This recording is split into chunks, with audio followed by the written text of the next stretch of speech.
안녕하세요. 무설당입니다.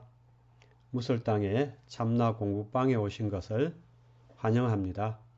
참나를 되찾아서 행복한 삶을 사시기를 진심으로 기원합니다. 이 영상에서는 반야신경의 도일체고액에 대해 말씀드리고자 합니다.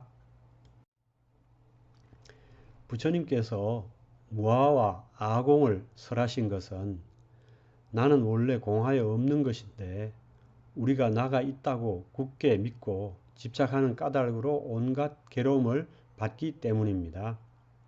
이는 마치 어떤 사람이 잠을 자면서 악몽으로 신음하고 있을 때 옆에 있는 깨어있는 사람이 흔들어 깨워주는 것과 같습니다. 꿈꾸는 사람이 괴로움을 겪고 있는 그 상황은 실제가 아니며 그 괴로움에서 벗어나는 유일한 길은 꿈을 깨는 것 뿐입니다.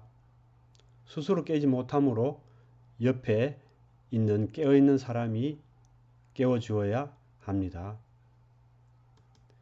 꿈에서 존재하는 나와 세상이 실제로는 없는 것이듯이 현실이라는 꿈에서 존재하는 나와 세상도 역시 실제로는 없는 것입니다. 그러므로 현실이라는 꿈을 깨라고 흔들어 깨우는 것이 바로 부처님의 무아와 아공의 가르침입니다. 철저히 무아고 철저히 아공임을 꿰뚫어 보아서 현실이라는 꿈에서 깨어나야 합니다. 일체의 괴로움의 근원은 나의 존재입니다. 나가 있으면 그 나는 일신의 안위와 부귀영화를 갈망하며 늙기를 싫어하고 병들지 않고 건강하기를 바라며 오래 살기를 바라기 마련입니다. 그러나 그것 어느 것 하나도 녹록한 것이 없습니다.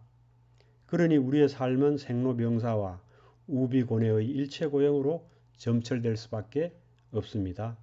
하지만 나가 공하에 없으면 일체고형으로부터 단숨에 벗어나게 됩니다.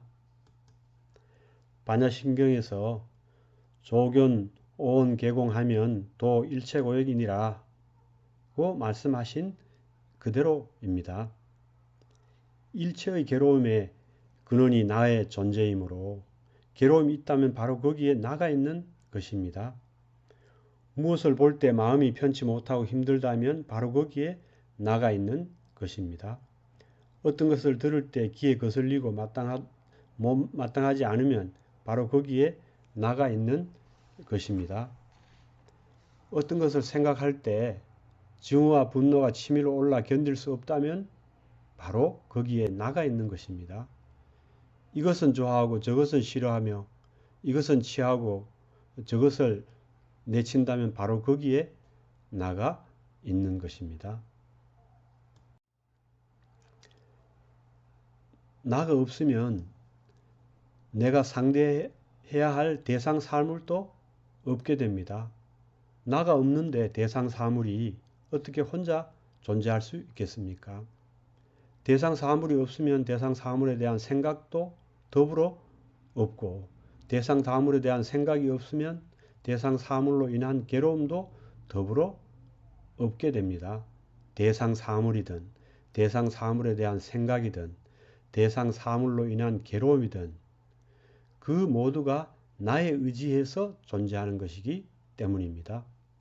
괴로움을 경험하는 자, 즉 괴로운 자, 즉 나가 공하에 없다면 어떻게 괴로움이 혼자 있을 수 있겠습니까? 괴로움의 핍박을 받는 자, 즉 나가 공하에 없다면 어떻게 괴로움으로 핍박받는 일이 있을 수 있겠습니까? 그러므로 나가 공하에 없다는 아공의 도리를 터득해야 합니다. 그러면 우리는 온갖 괴로움에서 바로 벗어날 수 있습니다. 지금처럼 괴로운 자, 즉 나가 있어서 그 나가 괴롭다고 여기는 한 괴로움에서 벗어날 수 있는 길은 없습니다.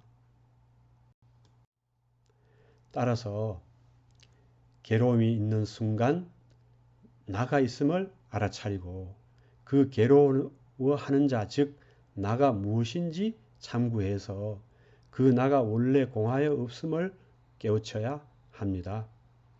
아공을 깨우쳐야 합니다.